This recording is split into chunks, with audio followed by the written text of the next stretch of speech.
पापा स्कूल में भर्ती हुए अलेक्जेंडर रास्किन की लिखी हुई शॉर्ट स्टोरीज का कलेक्शन है।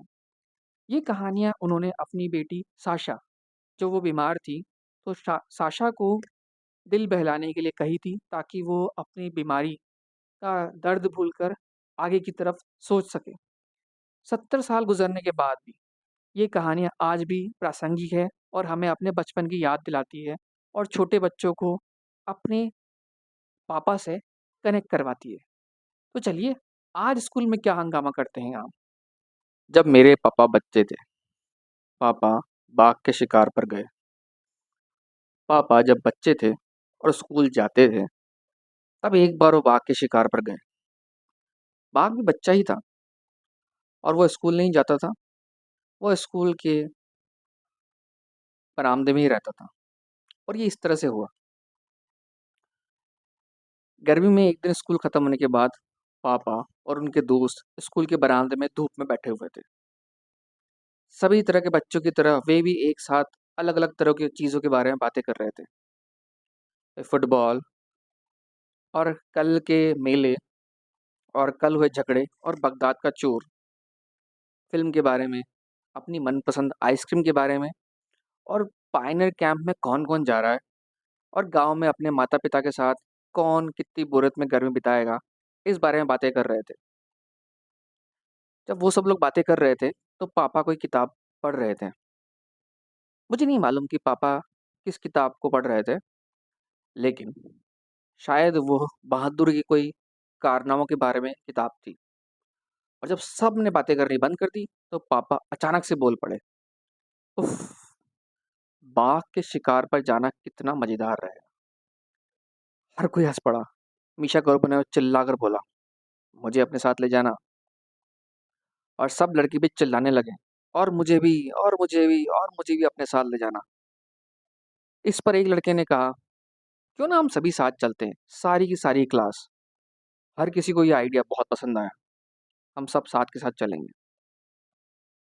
लेकिन मीशा ने पूछा, लेकिन उसका शिकार किया कैसे जाता है? पापा ने कहा, ये तो बहुत आसान है। पहले अपने हाथी पर बैठो और जंगल में घुस जाओ। जंगल बंदरों और केलों और तोतों से भरा पड़ा है, और गधों और रंग बिरंगी फूल पत्तियों से भरा हुआ है। मीशा ने पापा की बात में और कुछ जोड़ा। लेकिन वो हमें मालूम है। हमें बाघ के बारे में बताओ। पापा कहे, वही तो मैं तुम्हें बताने की कोशिश कर रहा हूँ। बाघ जंगल में छिपा होता है, फिर वो बाहर उछलता है और हाथी पर हमला कर देता है।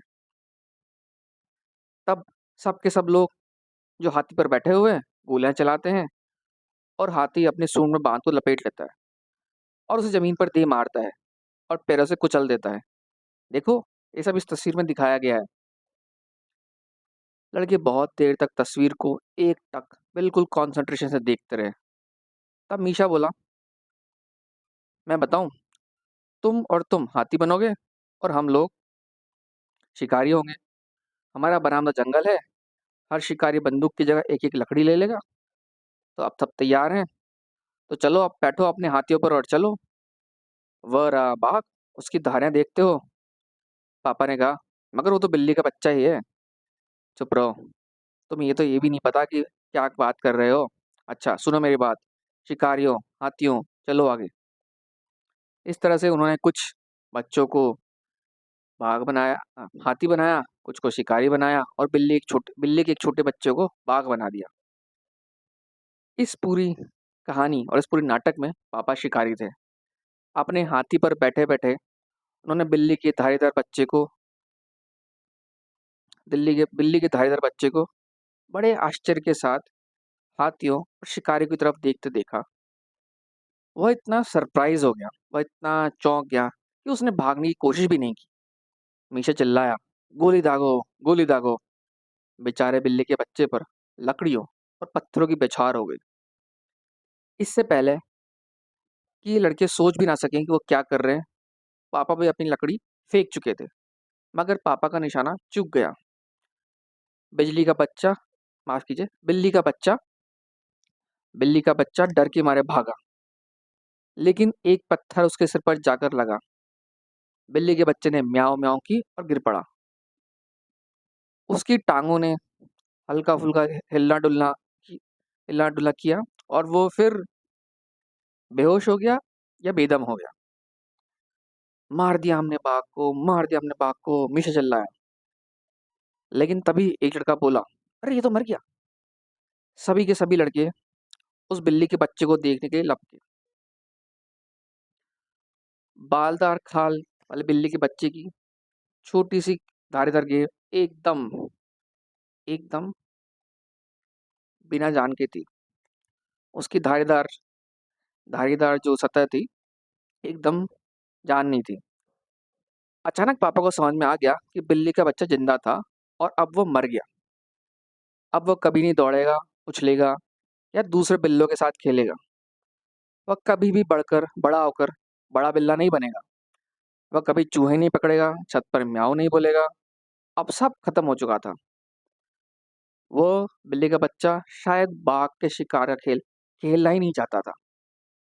लेकिन किसी ने उससे कहा भी तो नहीं था। लड़के बिल्ली के मरे हुए